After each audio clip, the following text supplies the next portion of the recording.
Okay, give me just a moment here.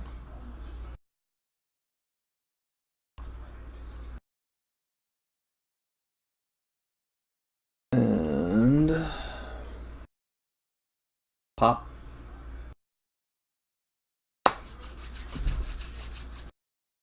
Yes, I know I said I wasn't going to do the 1 o'clock shows anymore, but I had a sudden influx of patrons. And so, therefore, to have enough time to get the sculpts done, I'm doing 1 o'clock again right now. Now, remember, I'll still do 1 o'clock shows if there's, like, you know, someone has to do it because of time zone reasons, and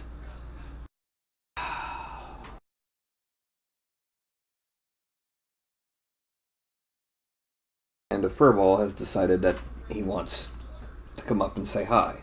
Ugh.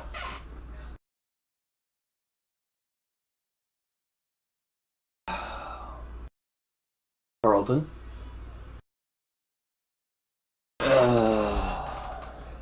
Yeah. You have either the very best or the very worst timing. Crazy cat. So, I'm going to have to put you back down on the floor because I've got to do a show.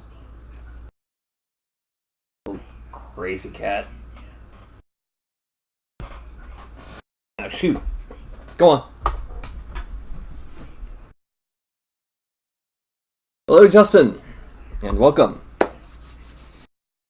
Okay, so I guess the first thing I need to do is get a couple of announcements out of the way. Some of you have heard from watching the previous show.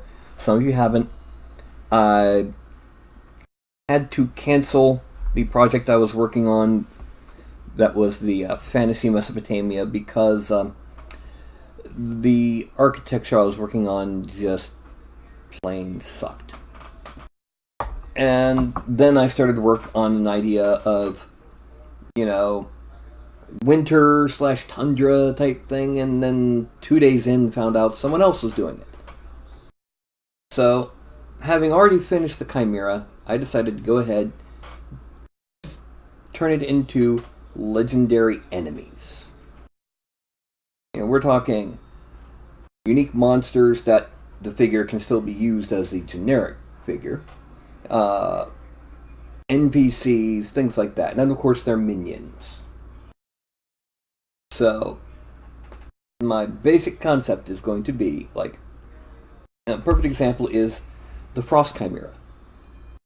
Bigger than most chimeras, and instead of breathing fire, he breathes frost. He's also more cunning.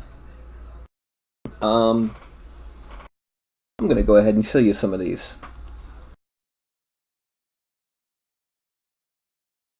No, we don't want that. So that'll be doo-doo, doo-doo, doo-doo, doo-doo, doo-doo, doo-doo. The Frost Chimera, most of you have seen him. There he is. Yeah. Rawr.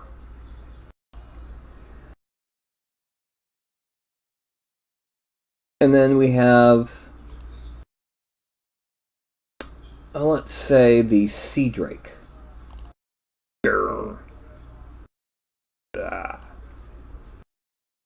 What happens when a sea serpent is crossbred with a dragon turtle? That's what. And then the other one I just finished, the Storm Wyvern. As you can see, it's got the little scorpion stinger on the tail, and effectively, it's a wyvern that is very large. And the version that I'm going to be including, is going to have stats as, what if a wyvern was almost as intelligent as a full dragon, and had lightning powers, and was mistaken for a dragon frequently? Because of all those dragons in pop culture now that have the wyvern body plan. Anyway, So, Justin, which of the two that you suggested to me would you prefer? Would you prefer the female or the troll?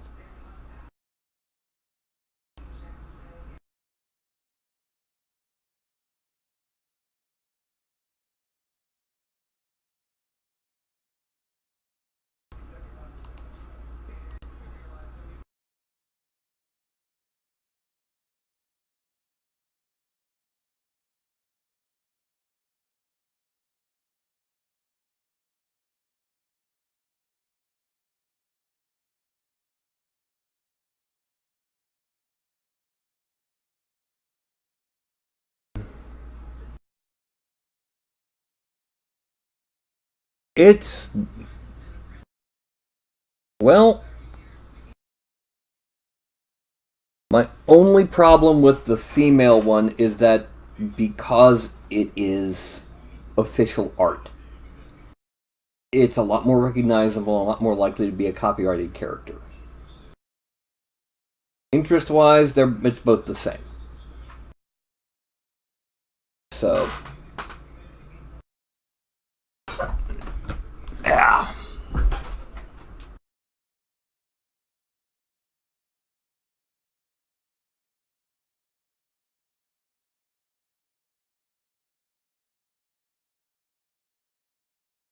Now, real quick, I need to go ahead. I'm thinking the version of the troll that has the big pistol and he's just kind of grinning.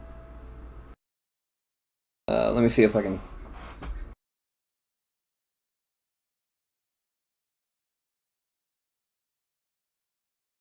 Yeah, a troll in effectively a denim vest,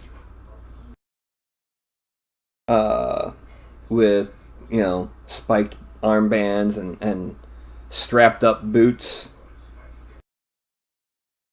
Yeah, that's pretty generic in terms of you can probably get away with. I'm trying to find a version of that picture on my tablet so I can refer to it without having to put it on screen. Now the thing is, a Shadowrun troll is totally different from the types of trolls that I normally do. So what'll be more likely to happen is... Oh, come on, Dave.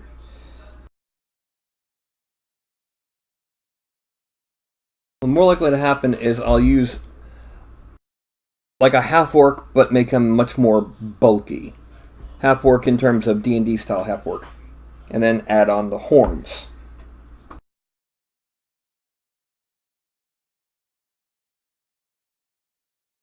Where is it?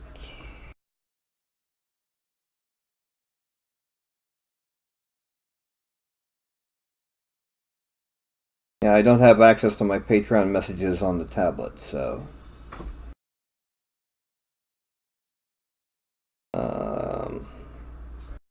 Okay, well... Is there a preference on as to pose, by the way?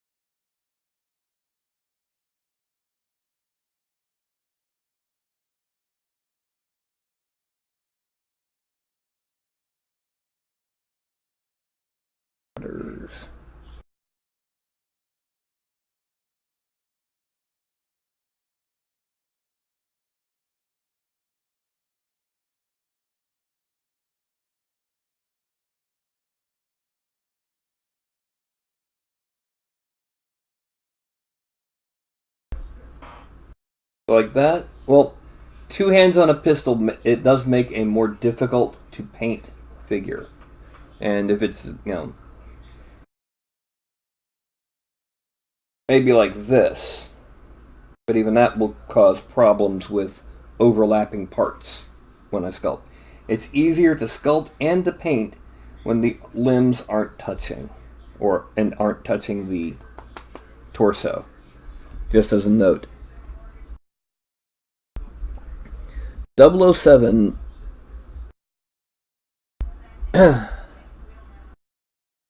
Let's see.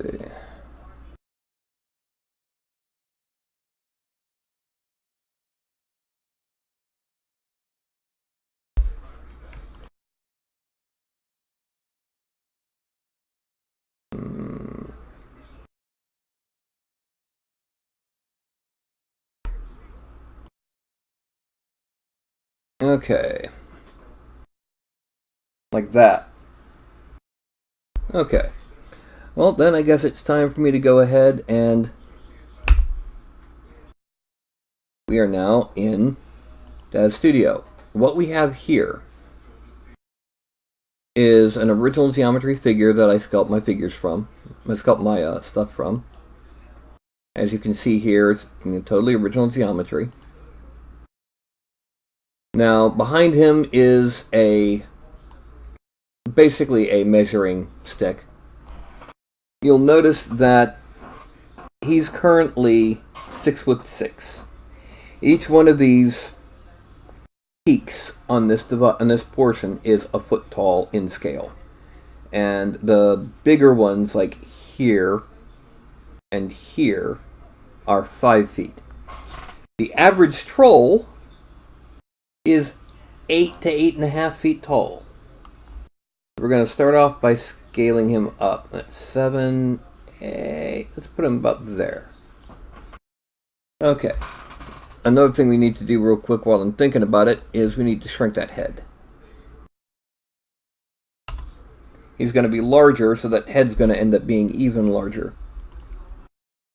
So it's just there. About 8.5 feet tall.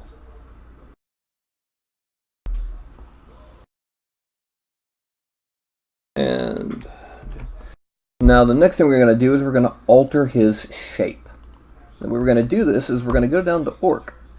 Yes, orc. And we're going to give him just a basic alteration. We are also going to go to muscular, make him more muscular a bit, and then hulking.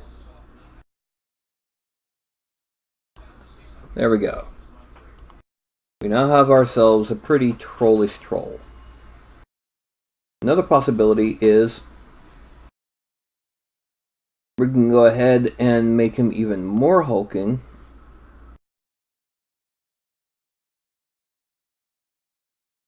And larger scaled, but then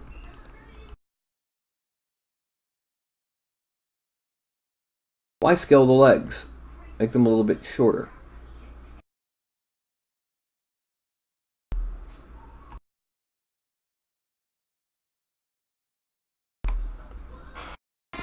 And so this is our basic body plan for our troll.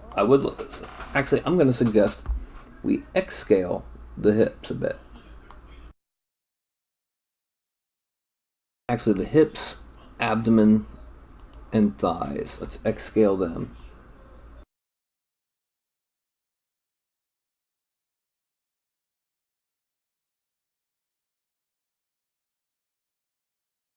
There's a bit more upper body, and let's Z-scale them.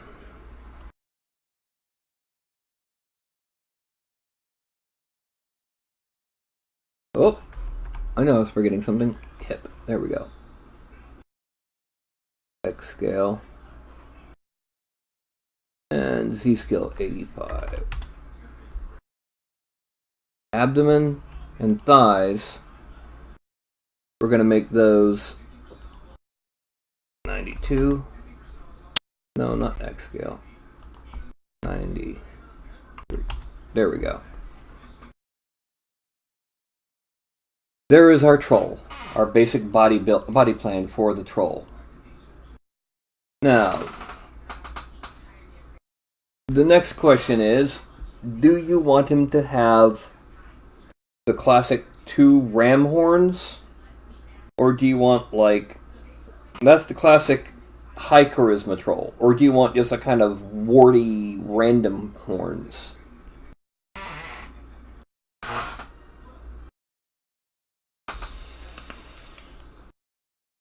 I'm thinking about it.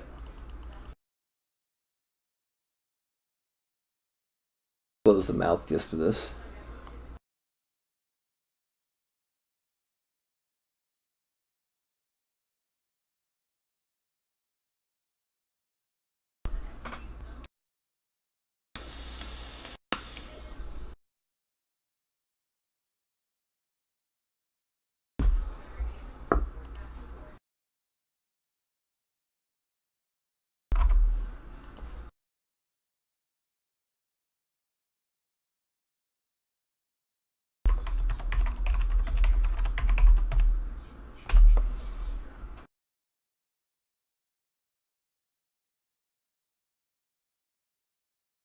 Okay. Then what we're going to do is we're going to go ahead and export this. File, export, Resculpt Minis, Patreon Minis, new folder. Let's call him a Troll Street Sam. He might be dressed like a ganger, but he's got the discipline and training to be a Street Sam. And this is going to be ZZ Base.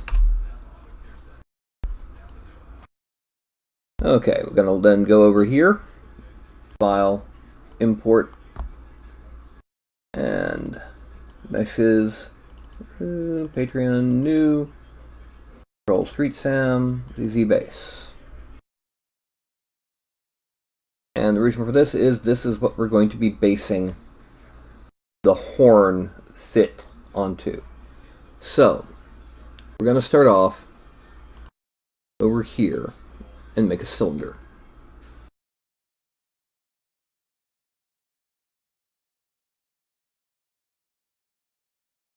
Drop this down from 18 to 10. And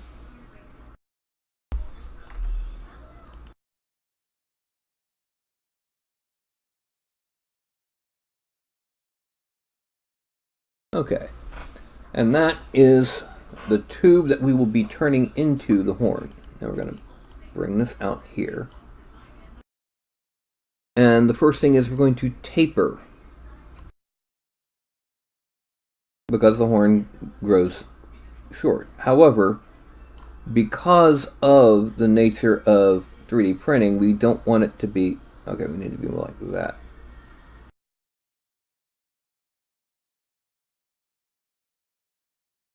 We want it to be thicker as long as possible, because, yeah, there we go. Because it'll be harder to print if we don't. And then now we're going to go from here, and we're going to bend it. Oh.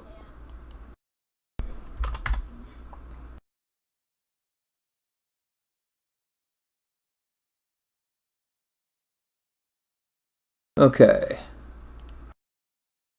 That's all. Now, first things first, let's make them a little bit bigger. Next, we are going to select this edge, edible poly, loop, and then relax.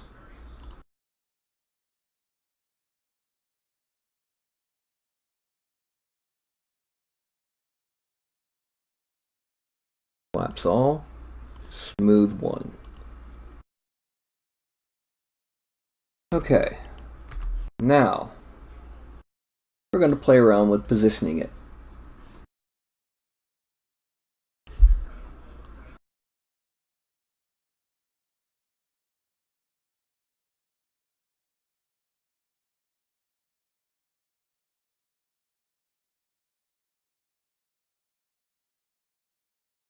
And now we're going to put it into his forehead, or into his head.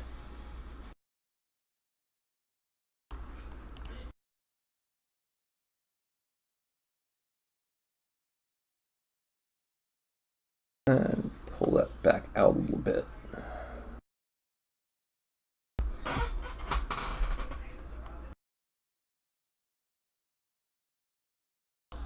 Maybe a little bit more onto the forehead. There. And now we're going to mesh smooth it once. Collapse all. Select pivot, and we're going to move the pivot to 0 on the X. We're then going to mirror it. Copy. Reset transform. And then invert the normal. Collapse all. Then, File, Export selected, Wavefront OBJ, Meshes, Resculpt, Patreon New, Troll Street Sam,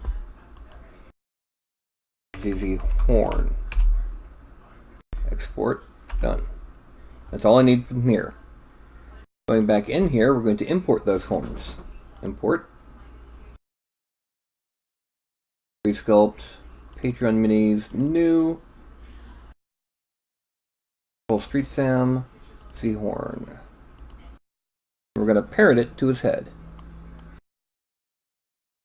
Okay. Now, the last thing to do is we need his gun. Fortunately, I do have some sci-fi guns, not a lot. And the best one for him probably will be what I'm calling a las pistol. Actually, wait a minute. Do I have other tech? There we go. Techie SMG, right hand.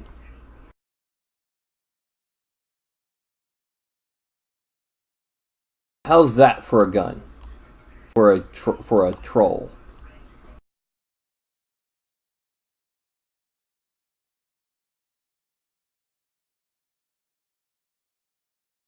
No, that's actually going to be one of the last things I do, is merging the horns on top of the mesh. It's currently just parented. Especially since I'm going to be breaking one of the horns. Okay. So now I hide those just because they'll get in the way. And it's time to pose the rest of him.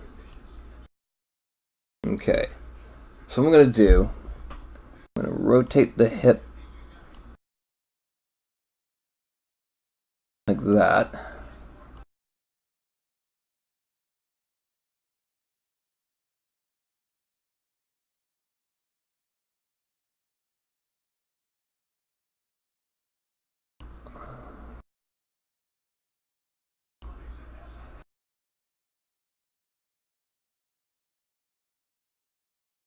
There we go.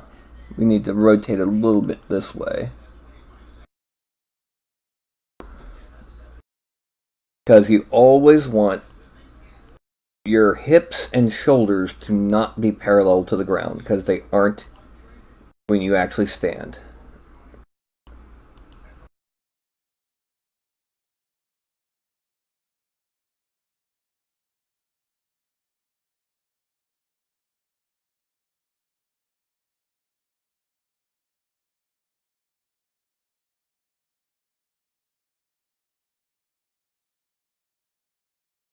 Okay. Then I'm going to rotate the foot and pull it up. We're going to go to the front view so we can make sure that this foot is as flat to the ground as we can make it.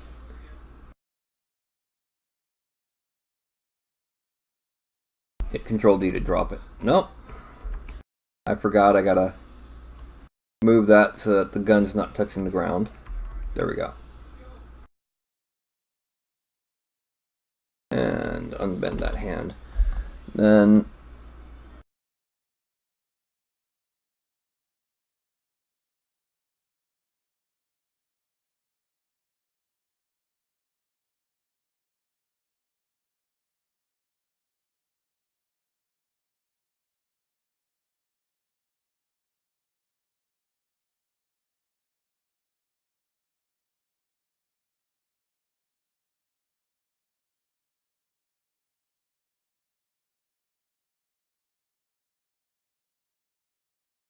Okay.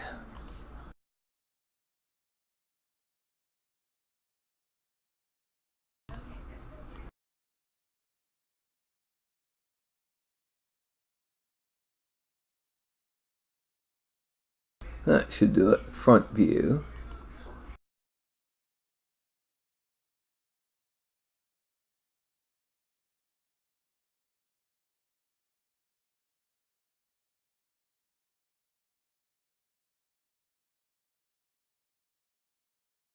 And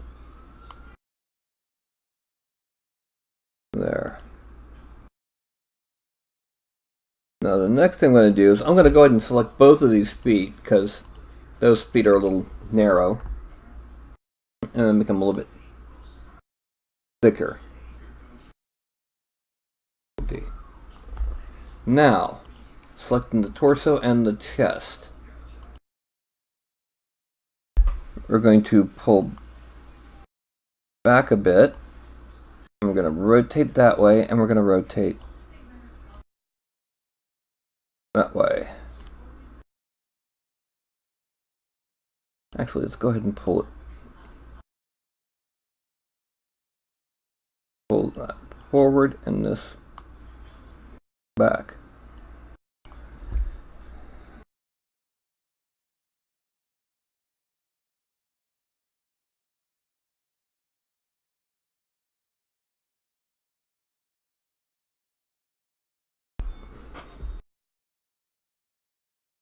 And then we're going to rotate the head that way and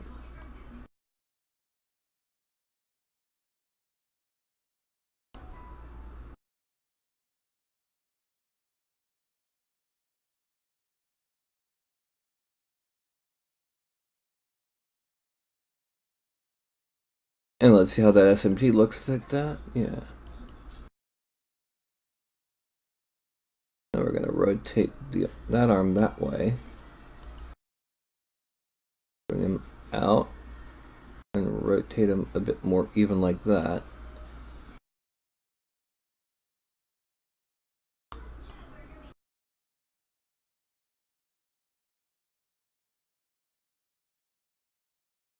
And then bend it like that. And then rotate there.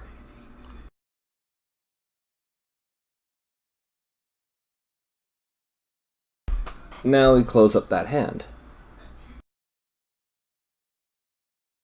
Actually, let's go ahead and bring it back. Now,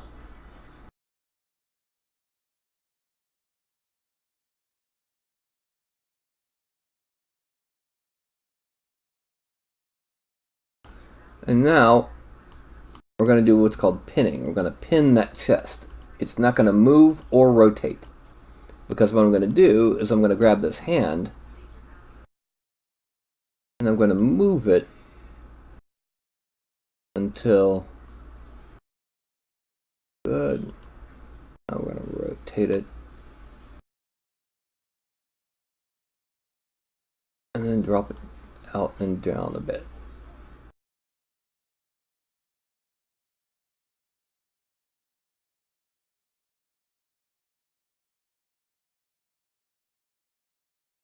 And now we frame out. I'm thinking we can bend the torso back, the abdomen. Whoop, no. I forgot to unpin. There. Now we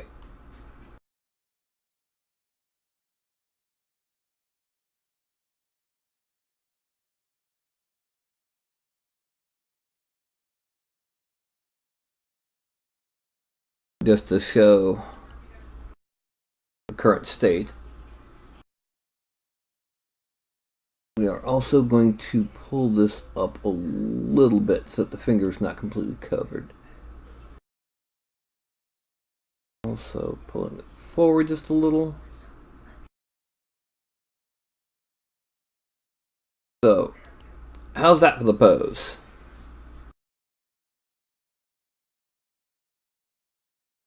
Don't worry about asking stupid questions, because really and truly, part of the reason I do this is that other people can see how I sculpt, and they can make their own sculpts. So, asking questions is how things get answered.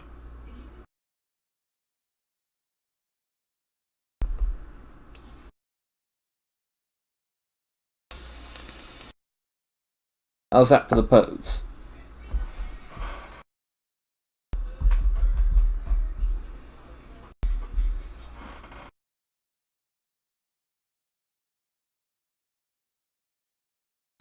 While I wait for the lag, because there's a minimum 10 to 15 second lag on YouTube, get some soda.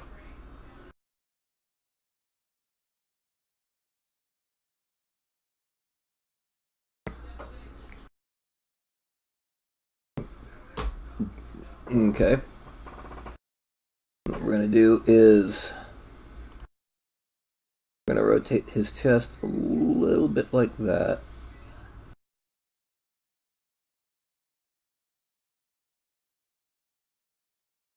And then we're going to pin it again. And once again, move the arm so that he's making contact. I still need to move the thumb.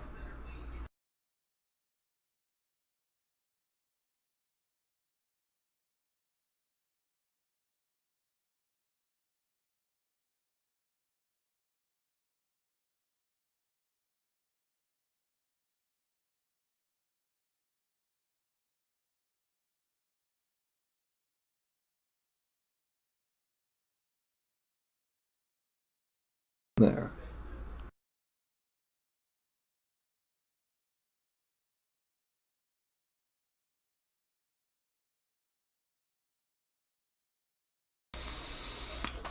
Yes, Michael, I am doing the 8 o'clock show. One thing I should do.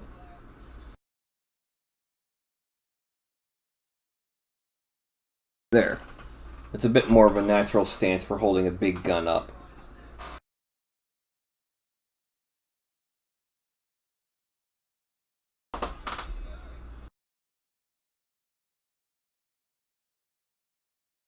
For somebody that big, that's pretty close to being a light machine gun. Alright, now what we're going to do. Last thing that I need to ask you before we go into the sculpting. And I've got to pop here to do it. And what that is we got to look at the bases. Now, most of the bases are actually not applicable for a sci-fi character, but some are. Here, that's the first batch. As you can see, on the far left top row is diamond plate, steel plate. And down here, that's kind of like technology plates. You know, a couple steel plates with some circuitry underneath it. And then here, I've got 3 different forms of metal grating. Up at the top on the left, lower middle row left, and lower middle row right. I do not have pavement. So, do any of those... Fuzz bucket!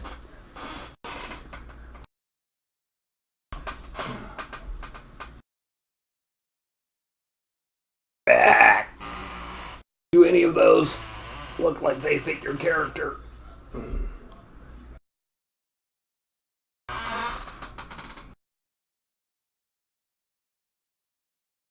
Ah!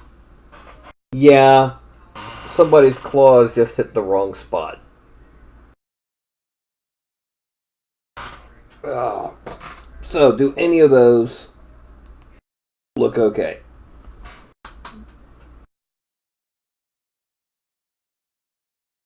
What are you doing? I'm working. I gotta put you down. Okay? You gotta go down on the floor.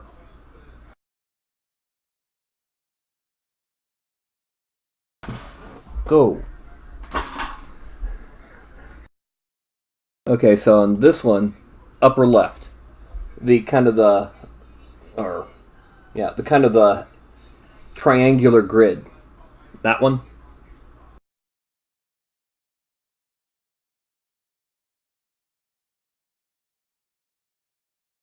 Okay. What we're going to do is we're going to file, import, and we're going to go up here to where it says bases. I think that one is middle grade 2 or middle grade 2. Let's try middle grade.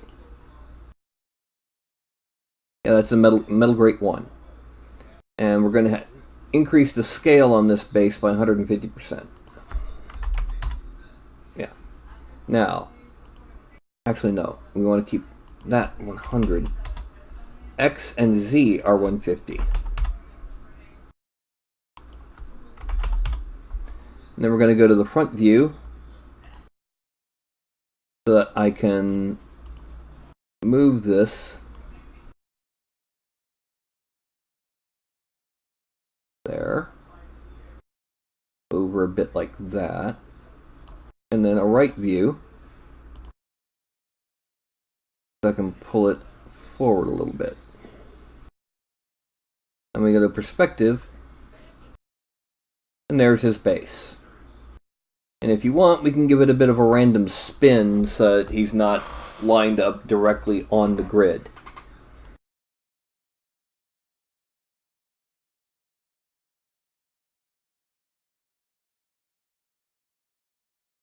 Pardon me just for a second. Oh. I have a small problem that I have sinus issues when there's about to be a change in the weather here, so... Oh, sorry. The... Bing!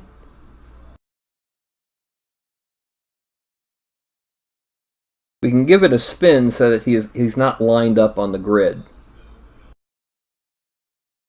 I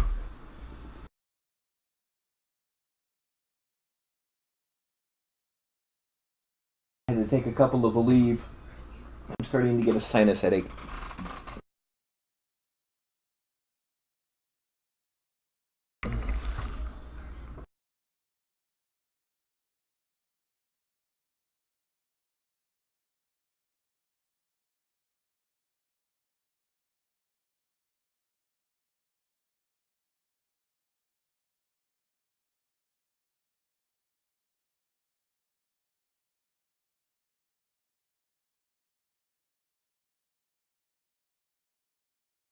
Okay. Alright, so what we're going to do then, we're going to hide the horn, the SMG, and the base, because we got to export these individually for sculpting. File, export, troll bod, accept, hide him and make the horns visible. File, export, troll horn, accept, hide it, make the gun visible. File, export, troll gun, accept, and then make the base visible. Export, troll base. Accept. Then we cut over to ZBrush. And we're going to start off by importing meshes, resculpt, Patreon, new, Troll Street Sam, troll body. And then we draw it into the scene. Click on edit. Then subtool, insert, polymesh, import, horn, insert, polymesh, import, gun, insert, polymesh, import, troll base. And this is pre-sculpting. This is just the raw geometry we're going to be working on. Now, the base itself, we're going to give it a subdivision level, delete lower, And then we're going to start working on the troll himself. Actually, let's start working on the troll horns.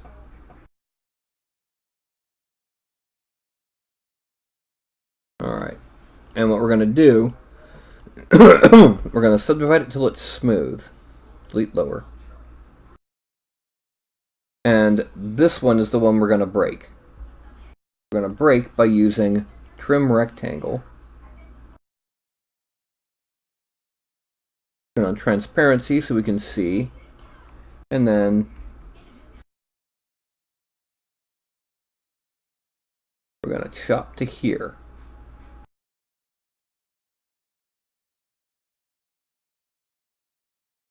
And then we're going to make that a bit irregular. Actually, we can go a little bit further, because it'll make it a little bit easier to print. Okay. About there. No. I'm going to kind of tilt it.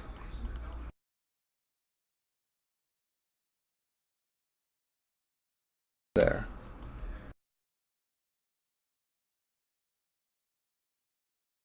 And we're going to now make this irregular to show how it was broken. And the way we're going to do that, we're going to go to Lightbox, Brush.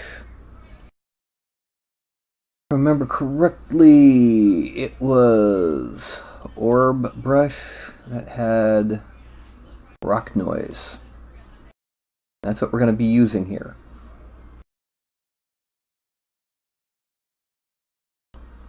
And we're going to just...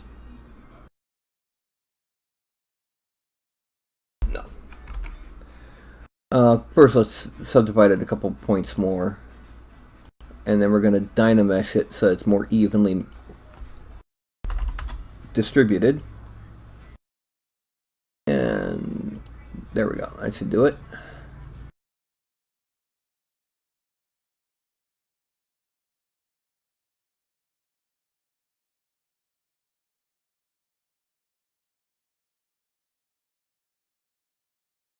And there we have our broken horn. We're going to use the Move tool. Oh, let's click that so we remember sizes. We're going to pull up that.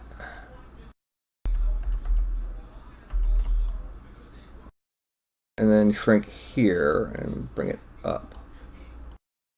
Just to make it a bit more irregular.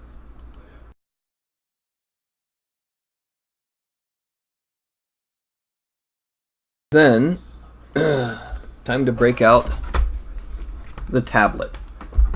For anyone who ever starts to use ZBrush, Sculptress, any kind of sculpting program at all, this is to the mouse what a very high quality airbrush is to a spray can. Okay, we are now going to go to clay buildup, and we're going to change this out for this. What we're going to do is we're going to just kind of... Alright, we need to make it bigger than that.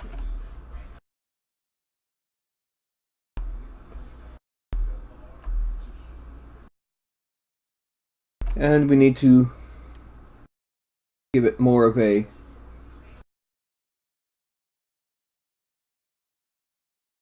stroke. Lazy mouse, lazy step, 0.01.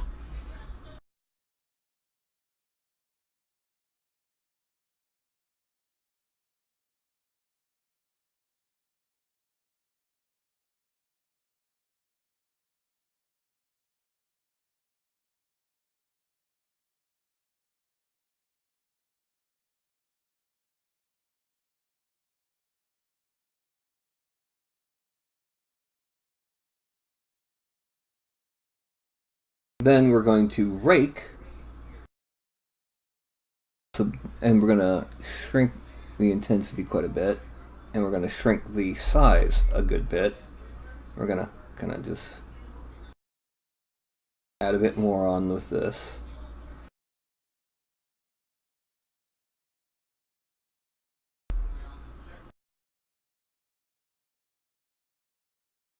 Then we're going to shrink it again and reduce the intensity a lot. We're just going to draw on some basic texture.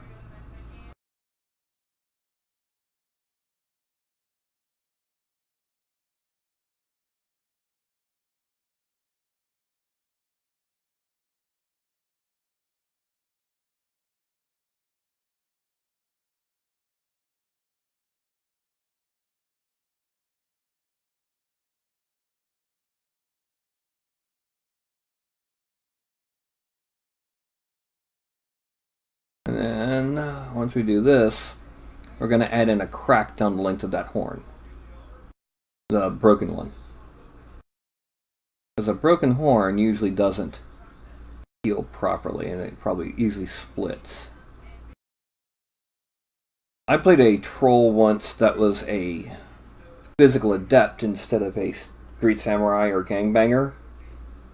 And that particular troll was known as Three Horn.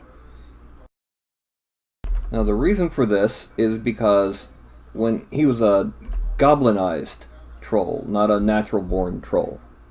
And when he goblinized, one of his horns split right down the middle. So it ended up growing as 3 horns instead of 2. I'm going to add on another little crack here.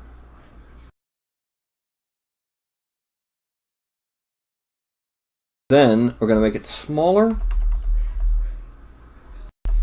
And we're just going to kind of add in some shaping. Oh, no.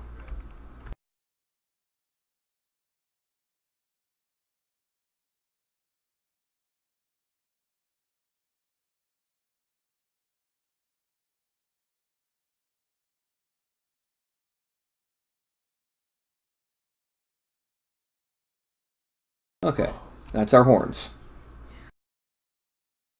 We're going to give it a single layer of what's called polish.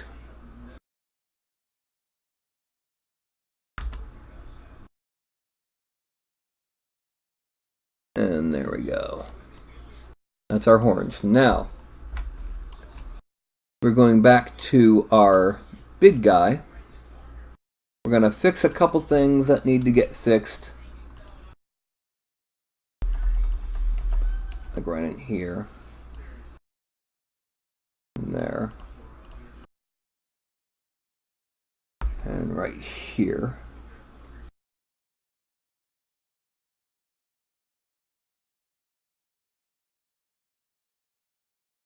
We're going to worry about that in a minute, but we're going to need to use inflate. Whoop! I said inflate, not IMM.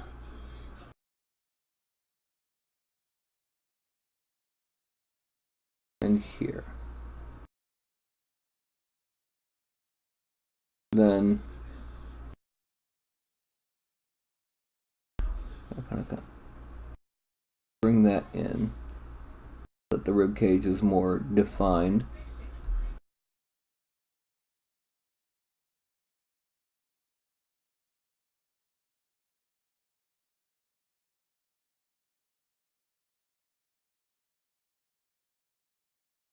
Okay.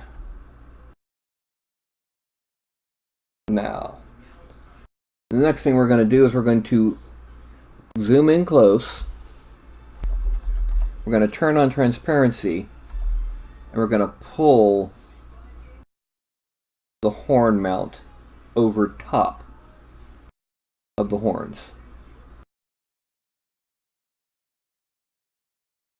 to make them actually look like they're coming out of the head. This is why I had to wait until the sculpting phase to fuse the horns on. Because we want these horns to look like they are actually coming out of the head and not resting on top of it. So there's got to be a bulge around it.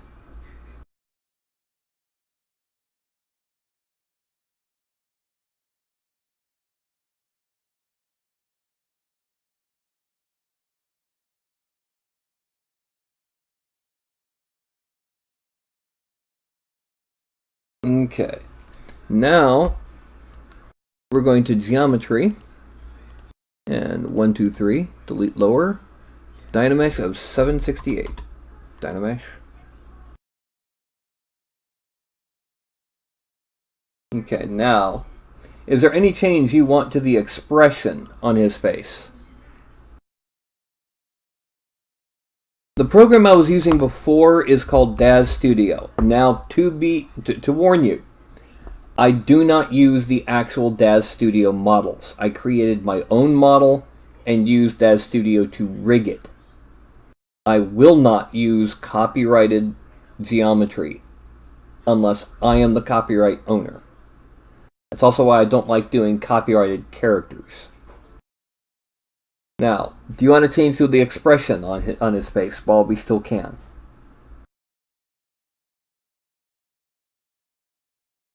Before we start making him even more trolly.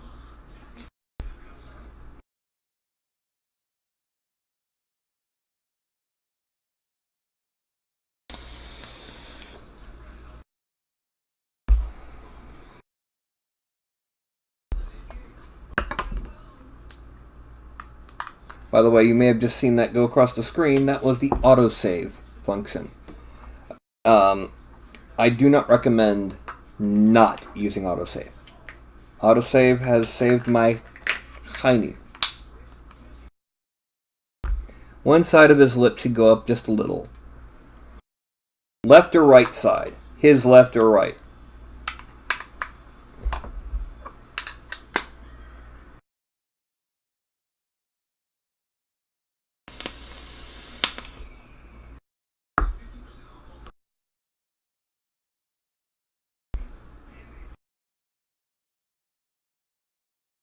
His left. Okay.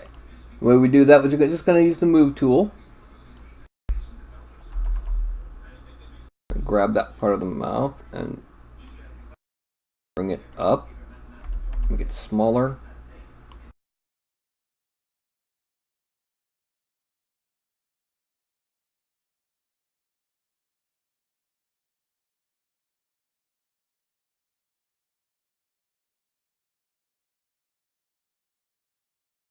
The reason I did it so dramatically is because, really and truly, when it comes time to print, everything has to be exaggerated, or it's not very clear what you're doing, what your intent is. Like right now, I'm going to be digging a little bit deeper into the mouth line.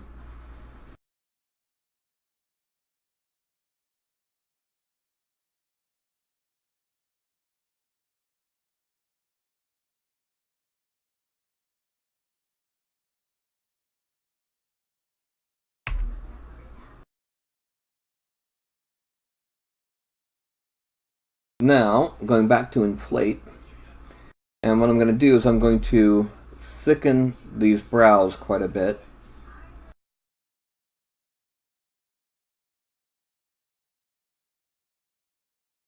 And the jaw. Whoop.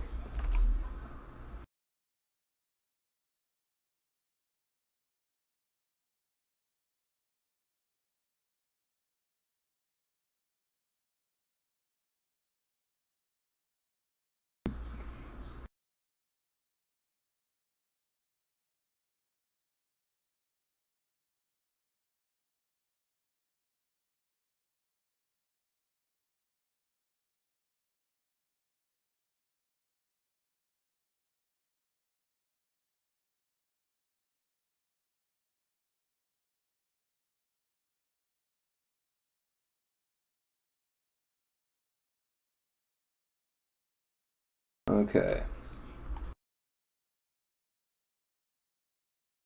Now, the next step is I'm going to be hiding those horns because it's time to start doing his clothing. I'm also going to be hiding this hand because we don't want the hand to be in this arm, really.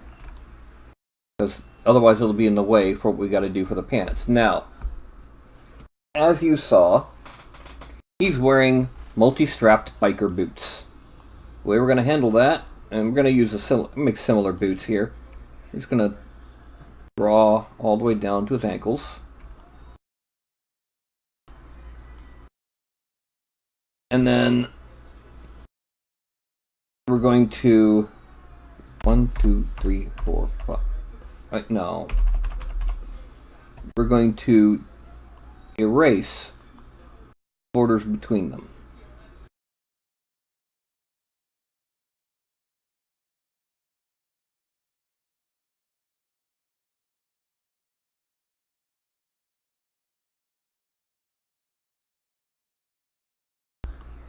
And then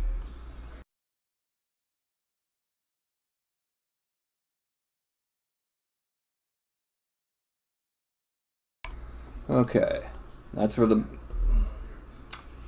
no, because it's going down onto the. Make it only 3 stripes. Yikes! Stripes, 3 stripes, boots. And then we're gonna add on that strap.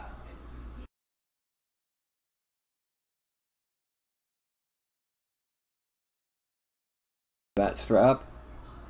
And oh, let's go up a little bit higher. Okay, now we're gonna frame out. This is gonna make the tops of the boot, the straps and the tops of the boots.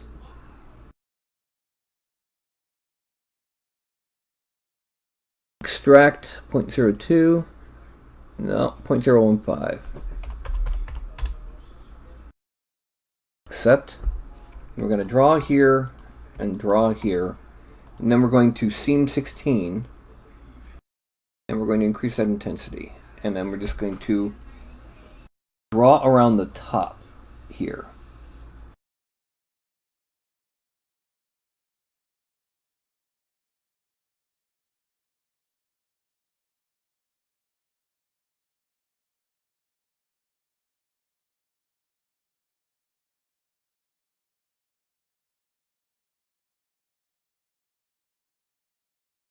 What we're going to be doing with the bottom of the pants is we're going to have them tucked into the biker boots.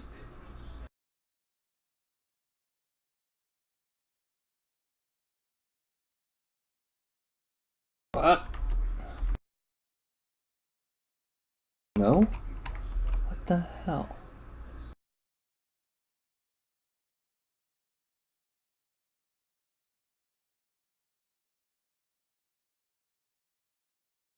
Okay, and then here to there. We're going to be poofing out the bottom of this. So, now come around this way. 1, 2. Anytime you're using, if you're on ZBrush, when you type the number 1 on the actual, on the number row, not on the keypad, on the number row, it repeats what you just did. In this case, it makes that seam deeper. Now, we're going back to the standard brush just so that we have that. Now we're going to make, oh, one thing we need to do real quick. We're going to smooth out that butt.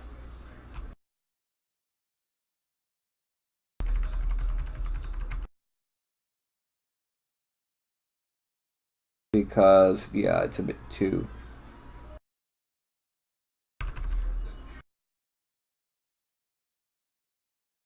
Now,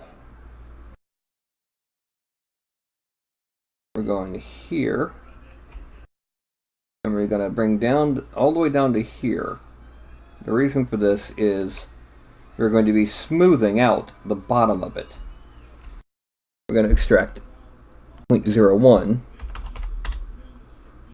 extract, accept, draw, and then we draw here to make sure we don't have that selected anymore. And under geometry, we're going to Dynamesh at 256. Oh, no, we got a Dynamesh at 512.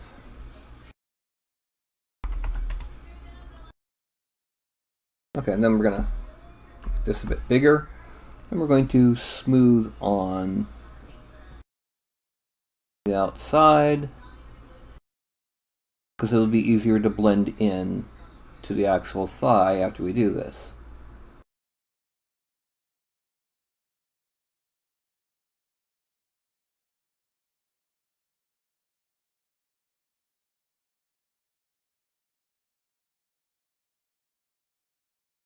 Oh.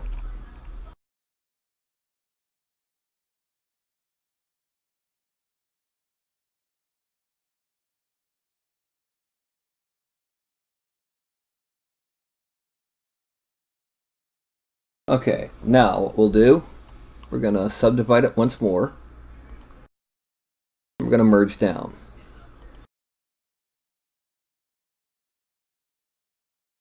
Oh, yeah. Now we're gonna merge down.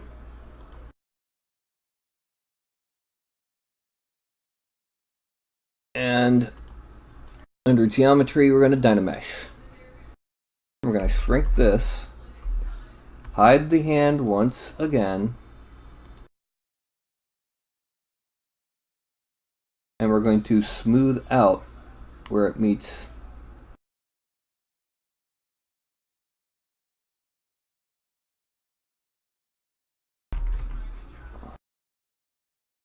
And now here.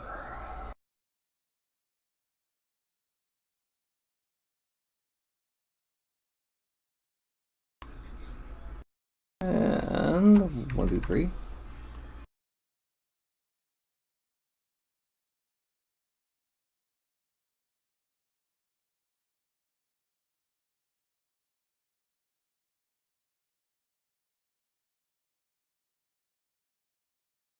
Okay.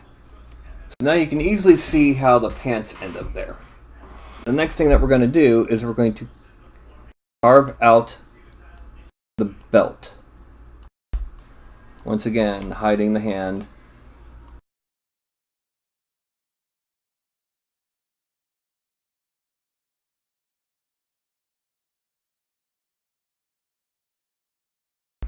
These we're going to extract, or this we're going to extract at 0.075.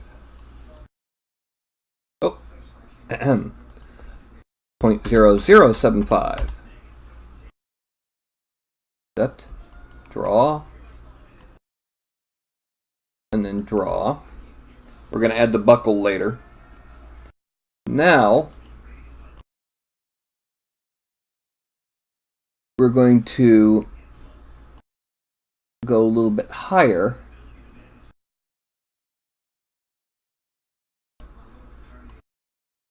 And now, we're going to hide everything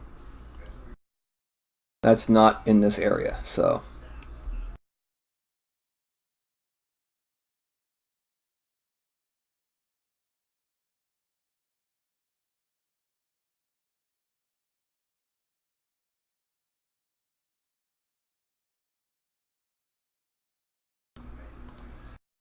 we're just hiding these, that's all. Now, frame. What we're going to do is we're going to make these into our belt loops.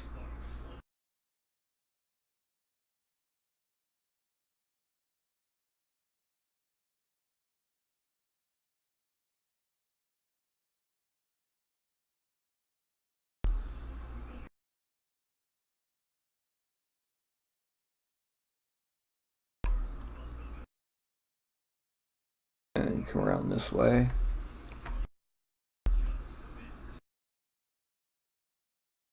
And that's that. There's 2 in front, 1 dead center behind, and there'll be 1 in each rear side.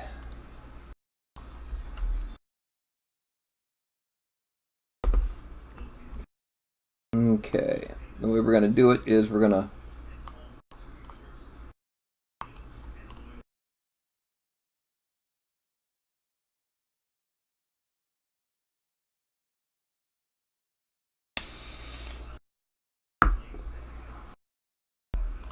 erase that to there.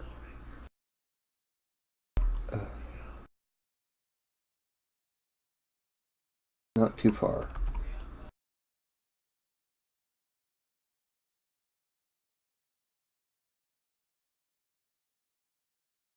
There.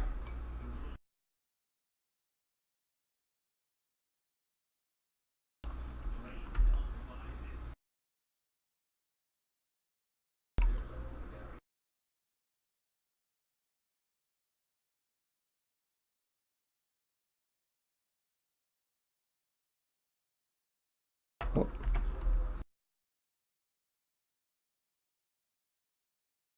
There. Actually, this one right here, best way to do it is just simply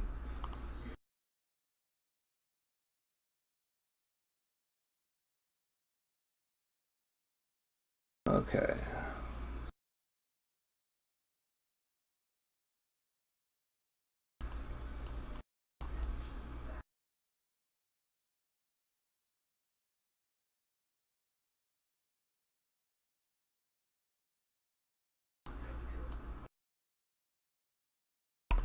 Okay.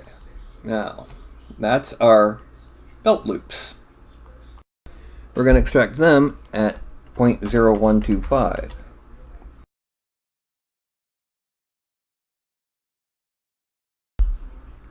Draw. Draw. Now when we make our belt visible, it looks like belt loops. And while we're thinking about it, we're going to go ahead and give him a Texas style belt buckle.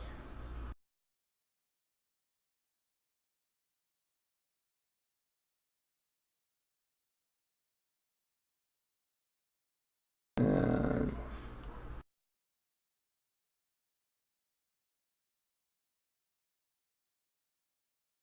there we go. Actually, let's do one more thing. Let's move it out just a little bit.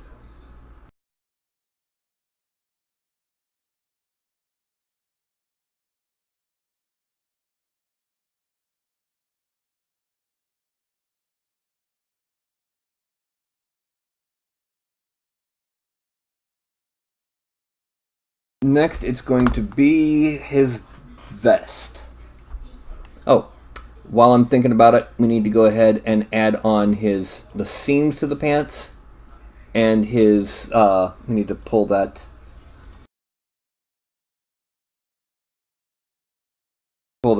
crotch line up.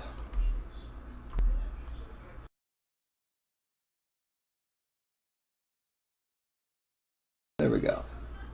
Now it's going to turn on transparency. We're going to go back to that seam, and we're going to basically draw on the fly.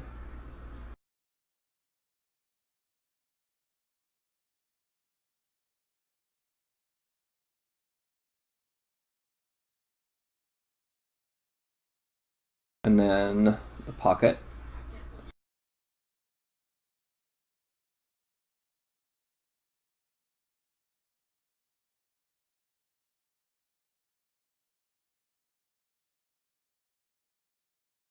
And then let's bring this up.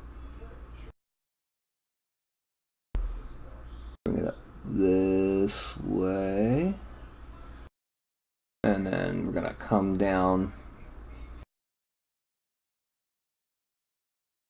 there.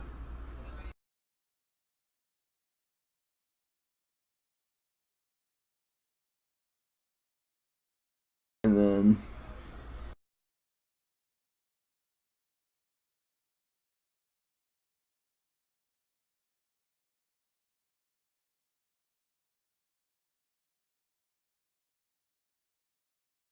all right. Frame. There we go. Pants.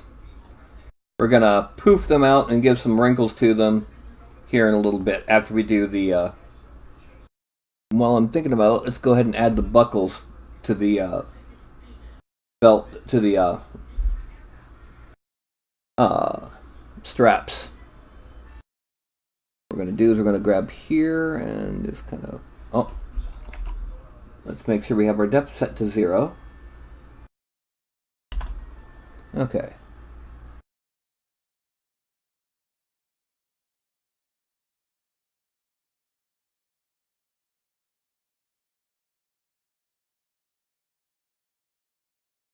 It's too big.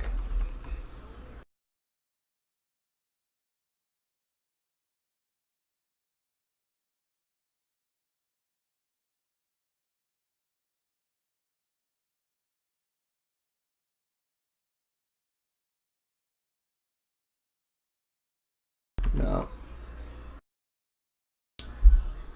Yeah, I made the buckle too big for this particular one. So instead we're going to go to here. Go to here.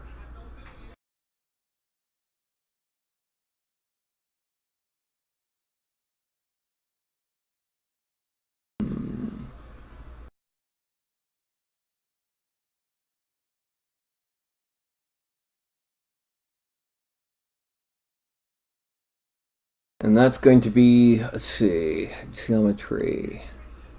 No, deformation. Inflate. 7. Okay. 7. Gotta remember that. Split unmasked parts.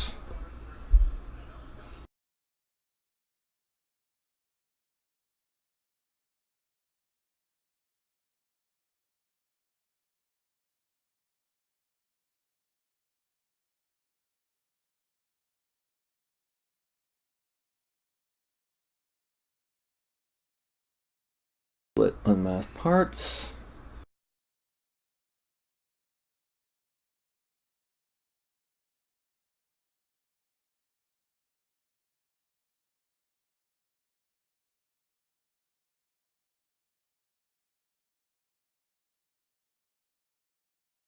Okay, now split unmasked parts. Merge. Down, down. Down. Deformation. Inflate. 7. Okay. Buckles on the front. Now on the front of this one.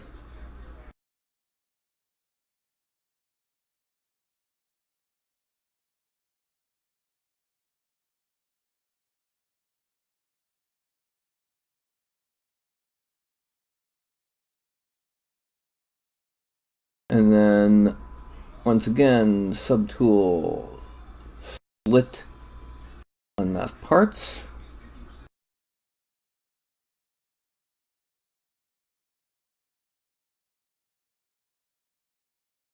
Move inward, which is not to be confused with Squidward. Out a little bit, because that's a bit too far. Yeah. Raw.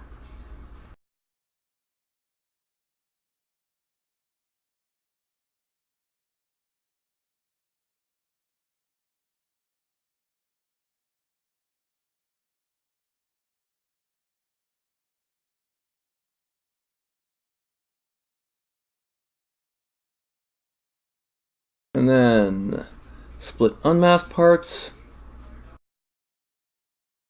Merge down, down. And on deformation, inflate 7.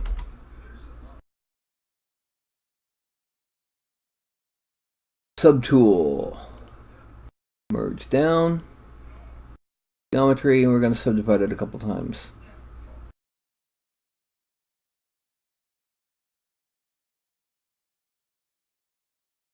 Okay. Now I believe his vest is the next step.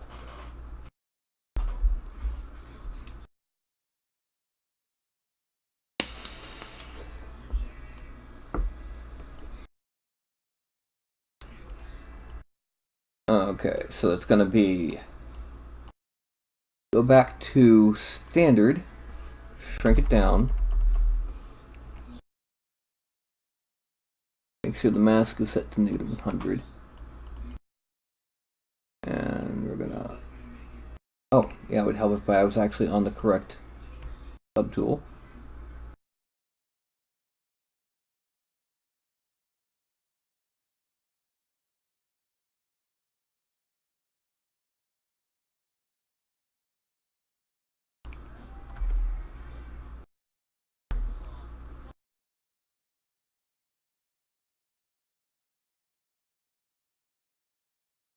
And then we're gonna kind of use raggedy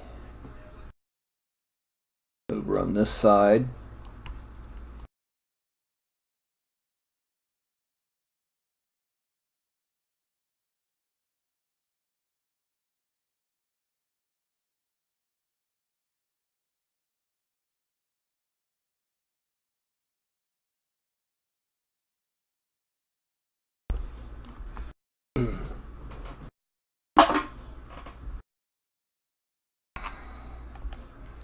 We'll loop around. This is gonna come back. Oh.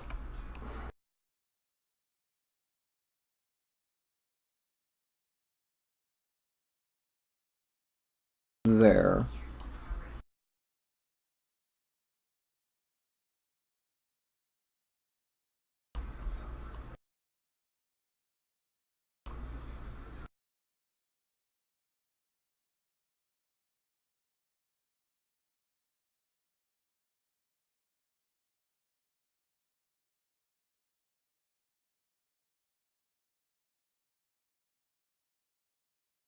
And bring that around.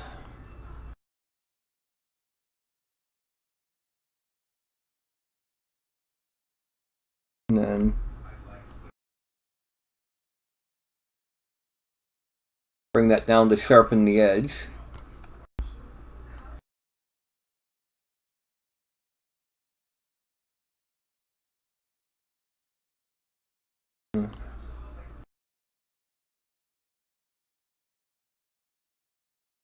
Alright, and then we're going to kind of just get some zigzags once again. We're going to give some further detail to make this a bit more raggedy around the armholes. But for right now, we want to just keep it rough.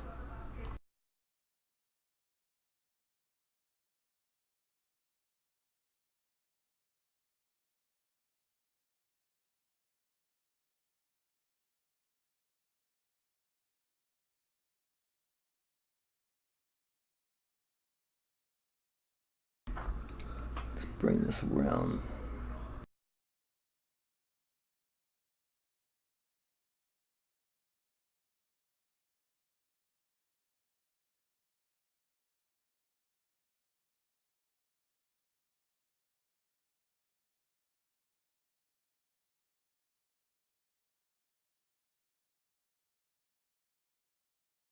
And then let's finish up, seal off this right here. And now we're going to shrink this down from 20 to 5. And we're going to kind of just erase some of this loopy bits.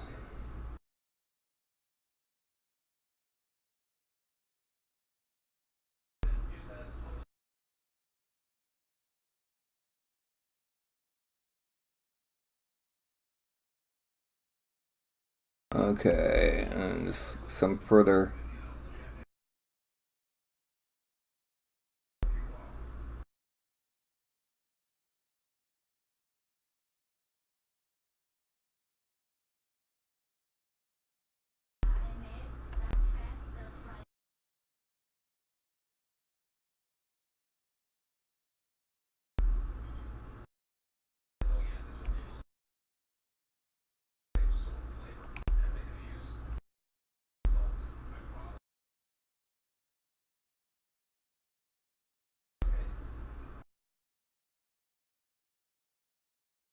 Okay, now frame back on him.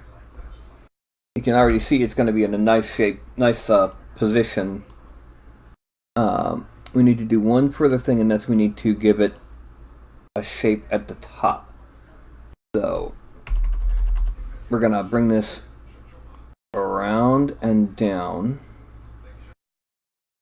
And I'm going to click there. Whoop! And I'm going to click here. There's a reason.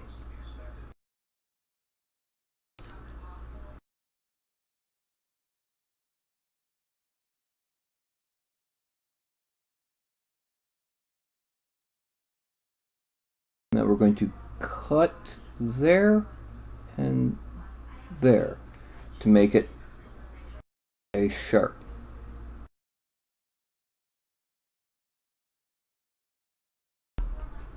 Okay, now we're going to extract at 0.02. So it's a nice heavy vest. We're now going to grab Move, make this a little bit bigger, turn on transparency, and make sure we have the actual vest selected. We're going to grab the back bottom and pull it back. We're going to pull the whole back of the vest back because we're looking at something that's going to hang.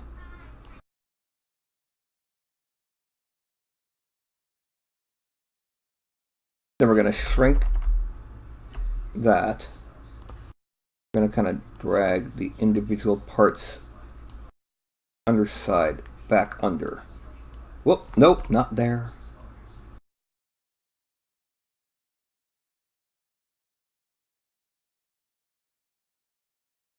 Okay.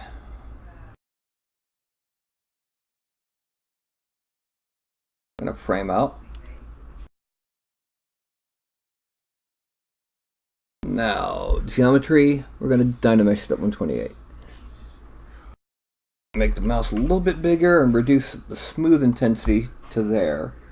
And we're going to kind of smooth out here.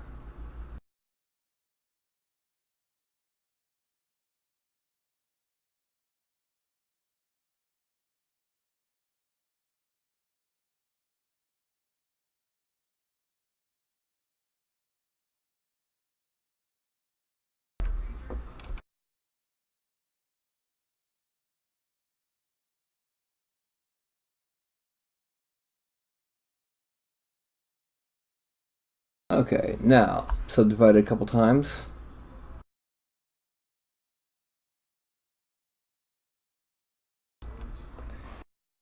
And we're going to add on both the buttons and the buttonholes. We're going to use the Orb Cracks brush, going decent size.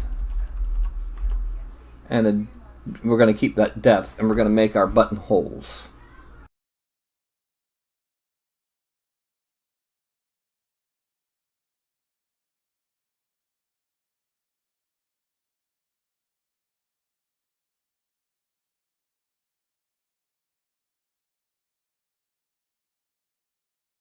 Okay, so we have 4 buttons.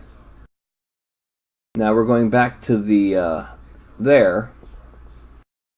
We're going to use the same thing that we used for the belt buckle for the buttons. Which means we're going to need to come back in here and change that depth to 0.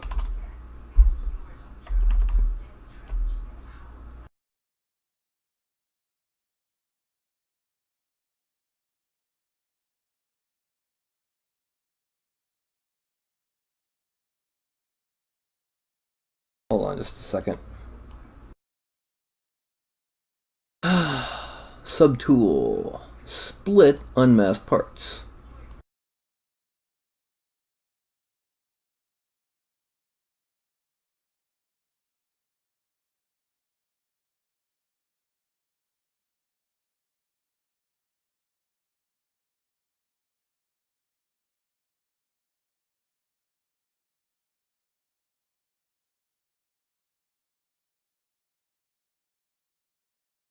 Merge down, down, down.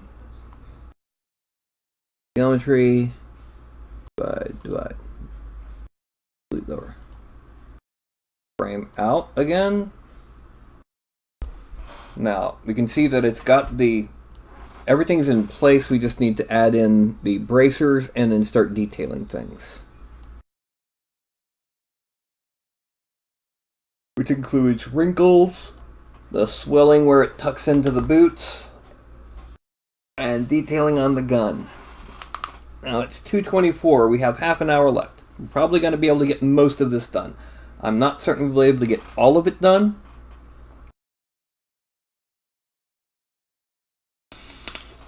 If we do, yay. If we don't, I will finish it off camera, post an image of the final version, and send you the files. Alright. Now it's time for the little bracelets that he's got. And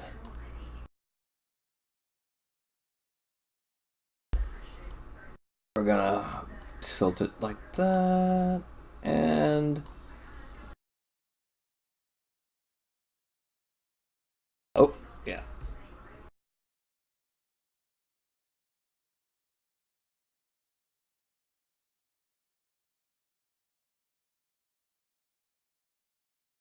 There.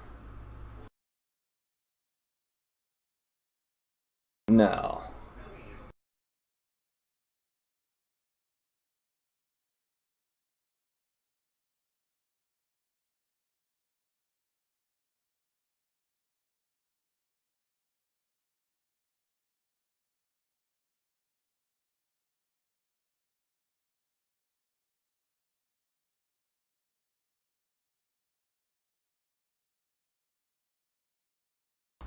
Frame out.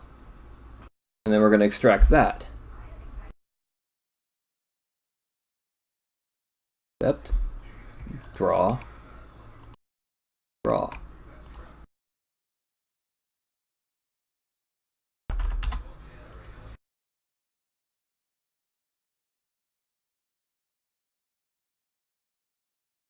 Okay. Now we're going to layer, which still has that one alpha that we want. Oh, no, it doesn't. We need alpha 48. There we go. And then what we're going to do is we're going to use this drag dot. Not big enough. Intensity 100, and then we're going to 1, 2, 3. Just going to kind of add in these nodules on the bracer in lieu of spikes. In this instance, I think the spikes would be a bit much on printing. It would make a lot of points a lot harder to reach. And on an FDM printer, it's very likely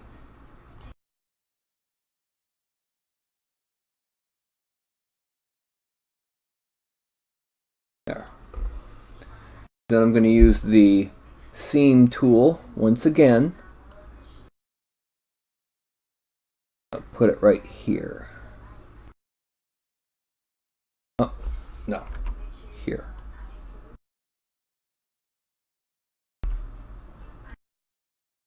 I'm going to put it on the inside of this forearm too.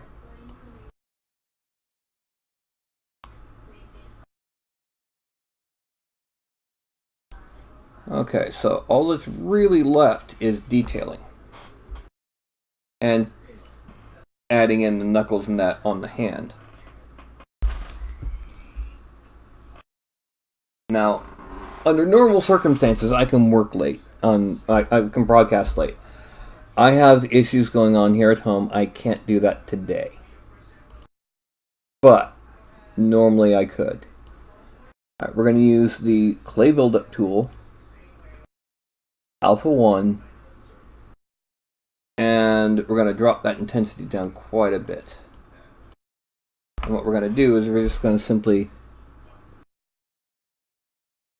Whoop.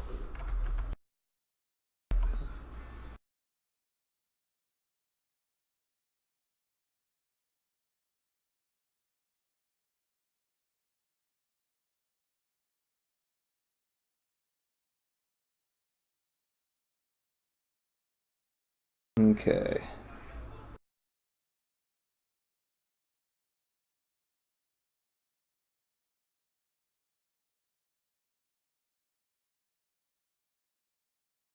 And now we go to slash, make it bigger, and just kind of go under the wrinkles. Reason being is because, well, wrinkles are affected by gravity, like everything else. That, by the way, is the worst line I've ever heard in a superhero movie, and one of the worst I've ever heard in a big screen movie in general. The line. Want to see what happens when a toad gets struck by lightning? The line that immediately followed should have been, let's find out. And got turned into the same thing that happens to everybody else.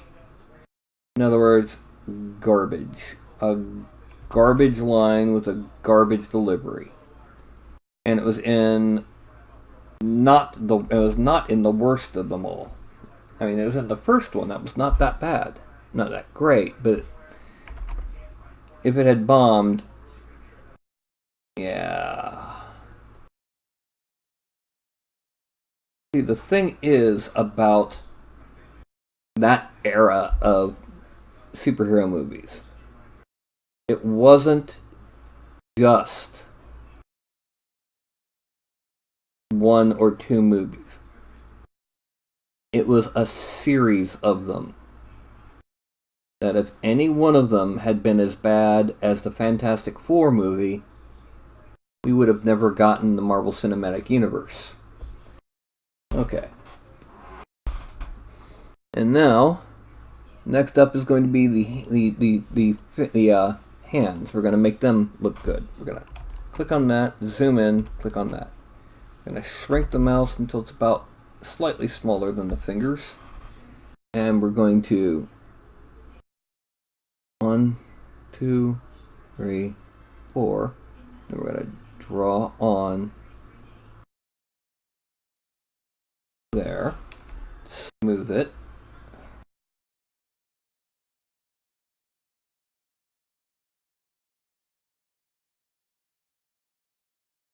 Then we're going to inflate here. And 1, 2, 1, 2, 1, 2, 1, 2. Just a little bit of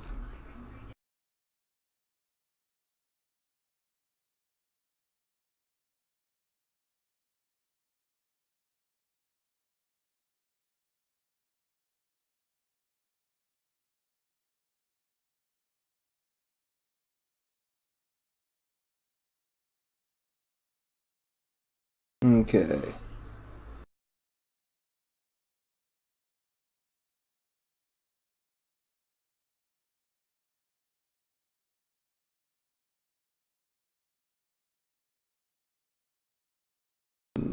There, and then 1, 2, 3, 4, 5.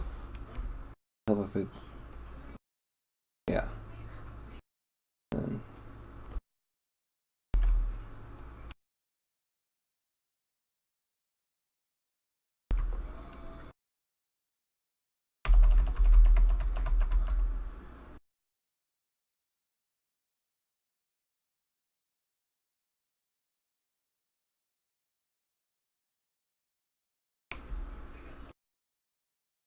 okay, so pretty much all that's left now is the detailing of the pants and the boots and adding details to the gun. It is 2:33. I am almost certainly guaranteed to be able to do it. So the first thing that we're going to do, I'm going to kind of draw on where the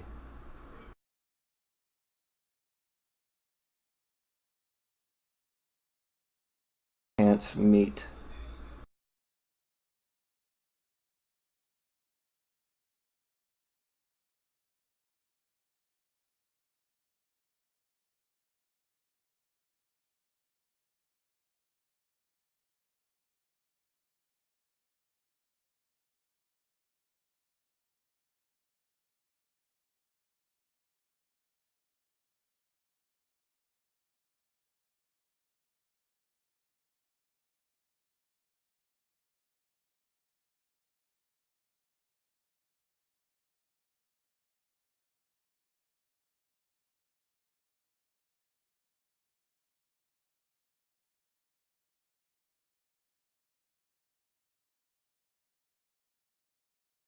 Okay.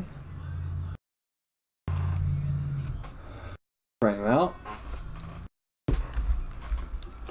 And I think I just got a text message.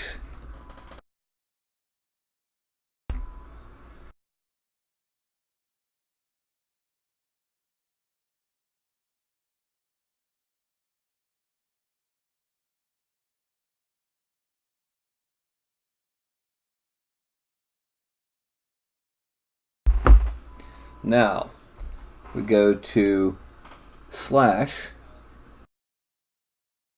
and once again, we're going to kind of do a subtraction underneath these wrinkles. Because wrinkles have gravity. It's like ruffles have ridges.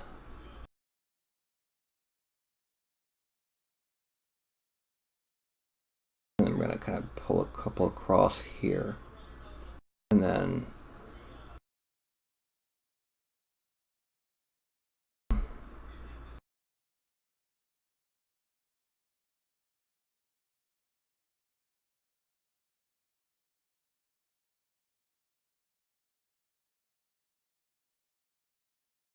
okay.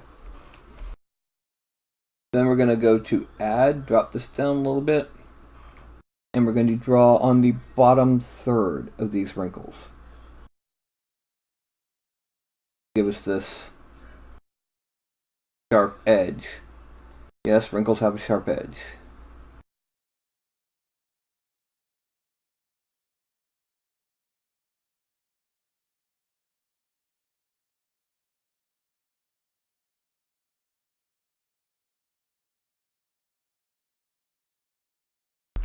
And down this way.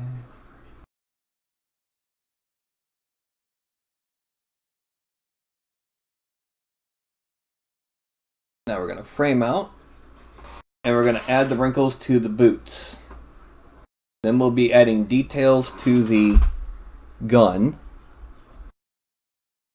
So what we'll do is we go to sub 16.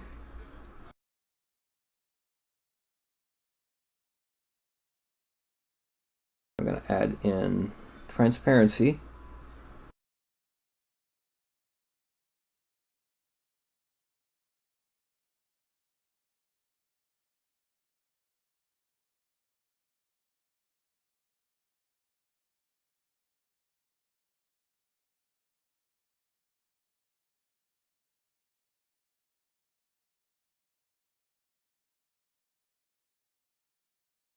Add 9.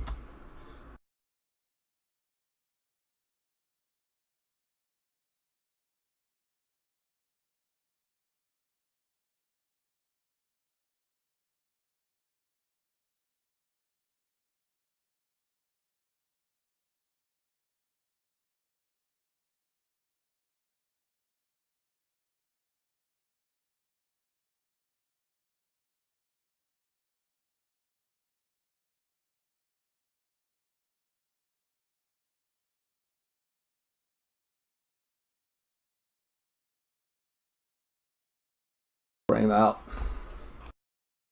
And now we're going to use the inflate tool. We're going to bring it to about there, and we're going to add on ankles.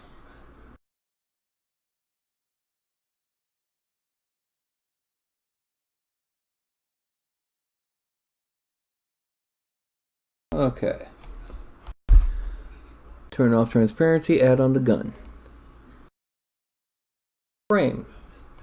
Now, there's any number of things we can do to this gun.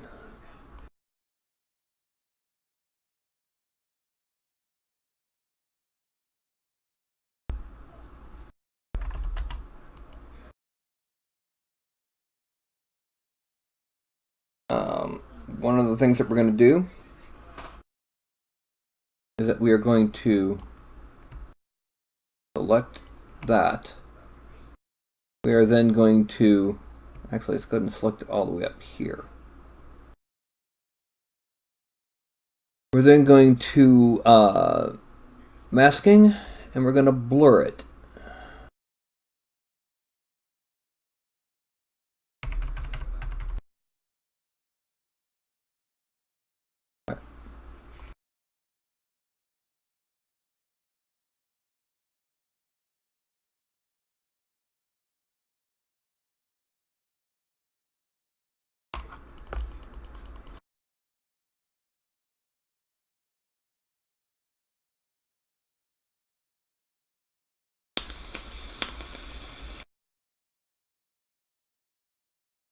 No.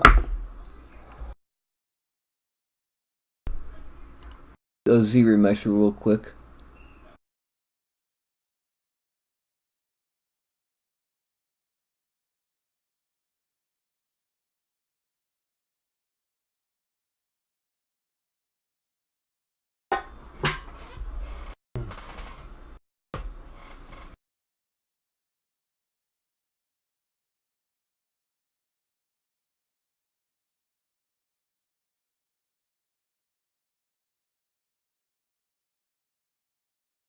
Now, if you want to give him hair, we can give him a mohawk.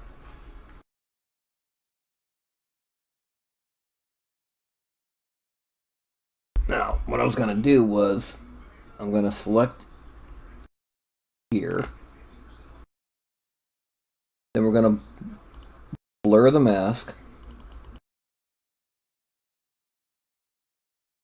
Inverse. And move. Increase that draw size to almost maximum. And we're going to grab him. Hold down. But it's touching his hand. Okay.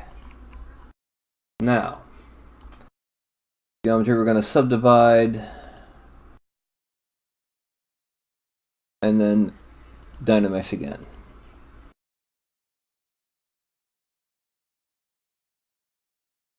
And now,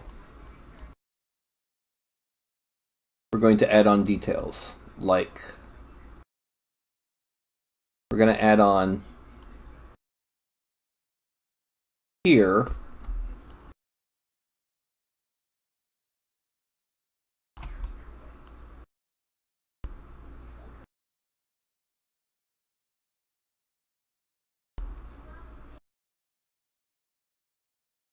yet another groove. We're going to change this to here. And we're going to masking, inverse, and then deformation. We're going to inflate.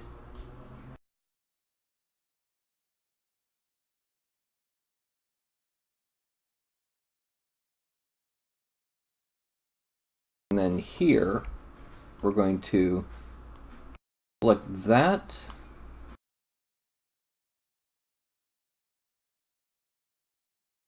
And then we're going to just start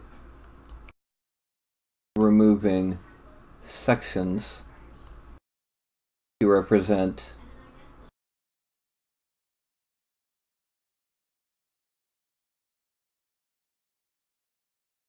little ridges that are going to be on the grip area.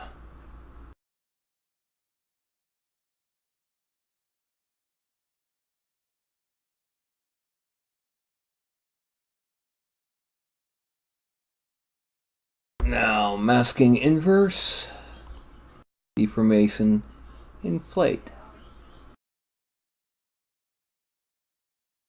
And then draw. Frame out. And if you'll hold on just a second, people.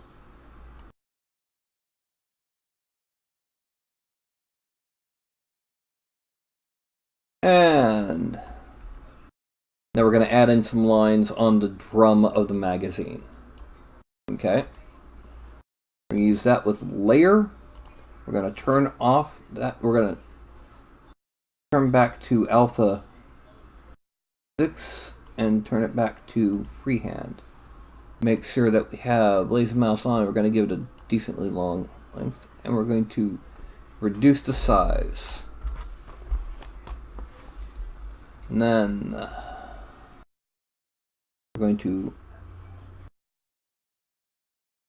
draw there. Oh, no. Need a longer radius just to make it a bit more direct.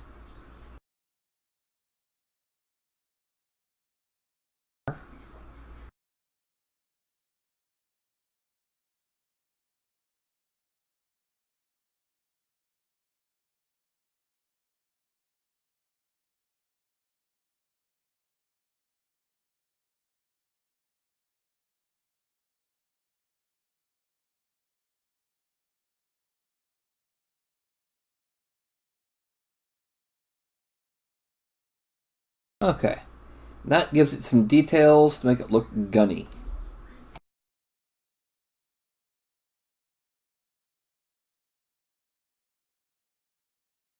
Hello, Kim!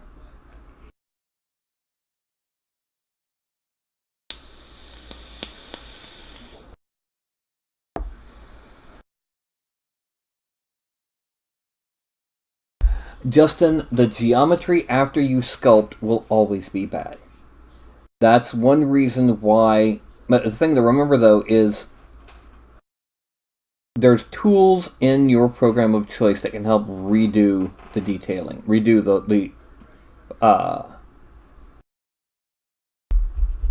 the polygon flow, or decimate, or fuse into a single object. Now, I need to ask: do you want the mohawk, or do you want to leave him bald?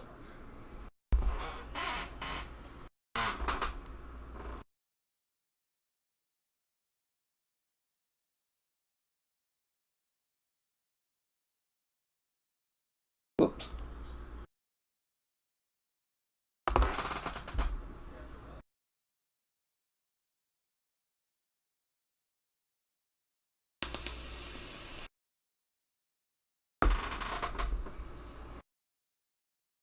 If I were making this character in Shadowrun, that would be a drum-fed light machine gun, and he would have to hold it as an assault rifle. Holding it like that is just like when you see a Marine or soldier holding an M16 like that. No chance of accuracy, and in fact, the recoil would probably cause it to go, put it in! Good thing I got horns. About a 4L wound using some of the old damage codes. It doesn't work like that. It's you pull out a volume and then you put detail on it. The volume, because of the way I do it, I can actually turn it off and on. So, all I'm going to do is I'm going to turn him forward, turn him this way.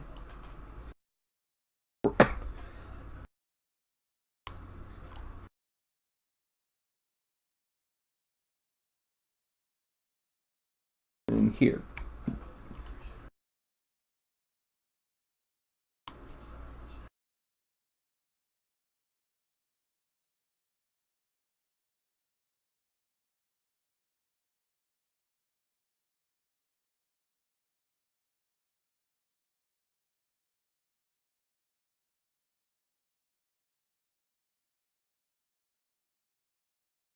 Okay.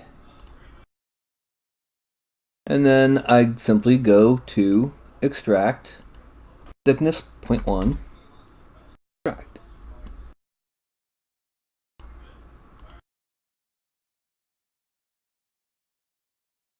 This will be modified, of course. But for all intents and purposes, this is what it would be like with a mohawk. I don't think it will turn out that great.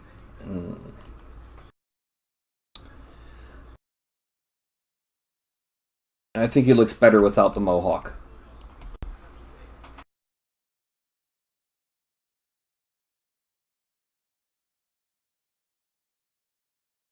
Would you agree? By the way, let's bring the base on just so we can fully see.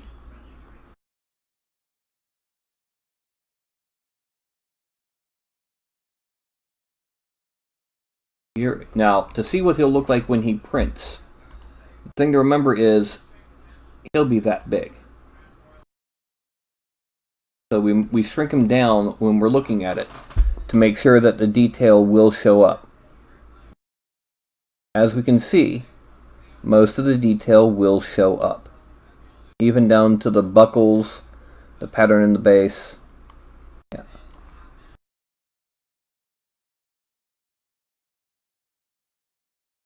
Yeah. Alright, so let's go ahead and delete the mohawk. And now we are going to merge down everything.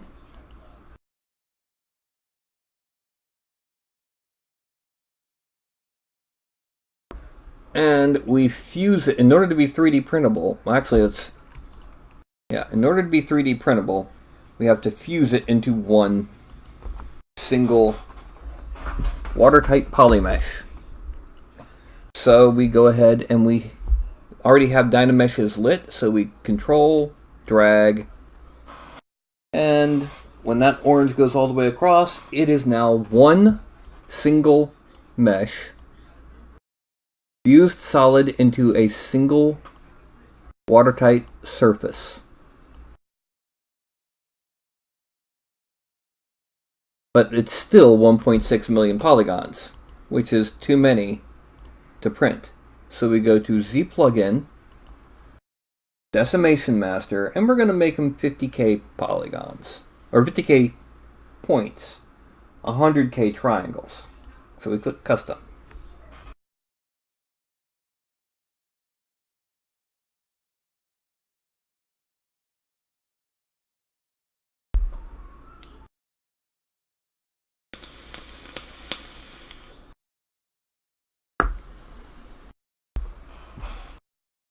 And reordering, writing file to disk, reading go Z file. He has 100,098 triangles. We go back, we export. Troll Street Sam .obj. Bing. And that is our troll. Now the thing is, what I need you to do now is in Discord, DM me the email address that you want me to send you the files to. Both this and the What I'm doing is I send you an OBJ file, which is a little bit easier to pull into some programs to edit, such as ZBrush. I send you the STL file, if you want to just, bang, print it as is. And I send you a render. So you can say, oh man, I like that, yeah. Or, oh man, they forgot something, and here's the other little black furball. This is Ralph. You can tell the difference between him and Carlton because Ralph has a red collar.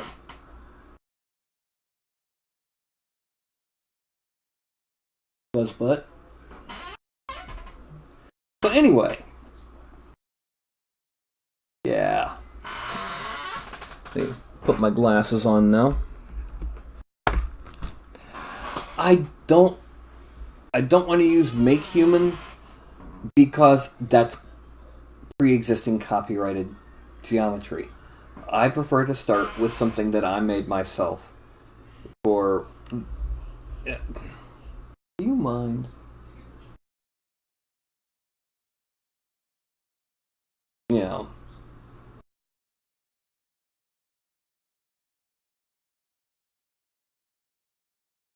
Yeah. Merge down just makes it one group, one object. And then you have to Dynamesh to make it a single surface. Decimation is just what it says, it's decimating. It's destructively reducing the polygon count.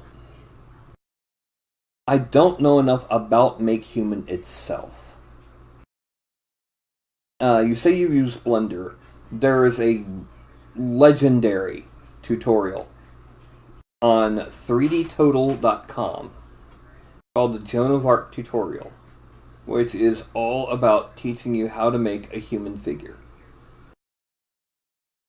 Now you don't have to go all the way into it, because it goes all the way, not just the body, but also the armor and the hair, but just the body part of the tutorial. And then you would take that in, and you could sculpt on it and make it whatever you want. But the thing to remember is you don't need a lot of exact geometry. This is not for a game. This is not for a video game. This is not for rendering. This is all we want. We don't need to worry about the topology as much. All we want is that the surface looks right. Anyway.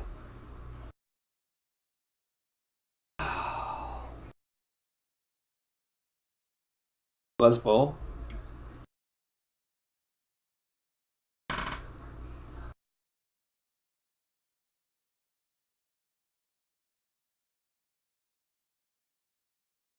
Do you mind?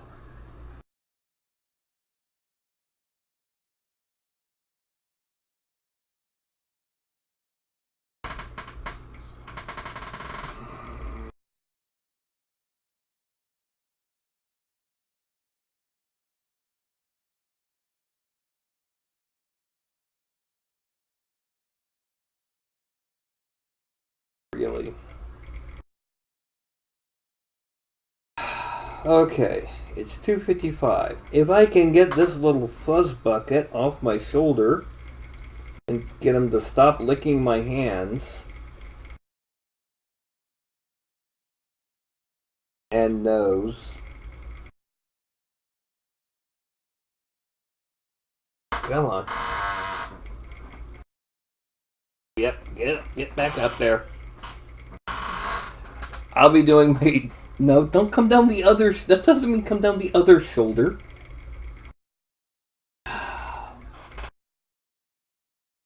Let go. Let go. Come on, down. Down, furball. Ralph! Off the shirt. Down onto the floor you're going. You understand me? Yeah. There you go. Now shoot. Shoot, fuzzbutt. Ah.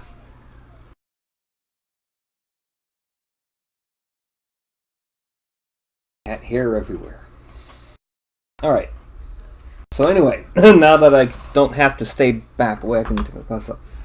I'm going to be going ahead and saying good night, good afternoon. I've got just enough time to get a nap, run out to take care of an errand, get back here and get food, and then be ready for the 8 o'clock show. So, what I normally do is I go ahead and I stick my hand up here. I count from 5 to 1. When I get to 1, I say something goofy, stupid, pithy, or deep, and then go, eh, eh, eh, eh. The reason I do this is because of the 10 to 15 second lag that YouTube adds automatically. So, let's go ahead and 5, 4, 3, 2, and 1. You know, I'm just glad there's no goblinization here, because Lord knows what some politicians would turn into.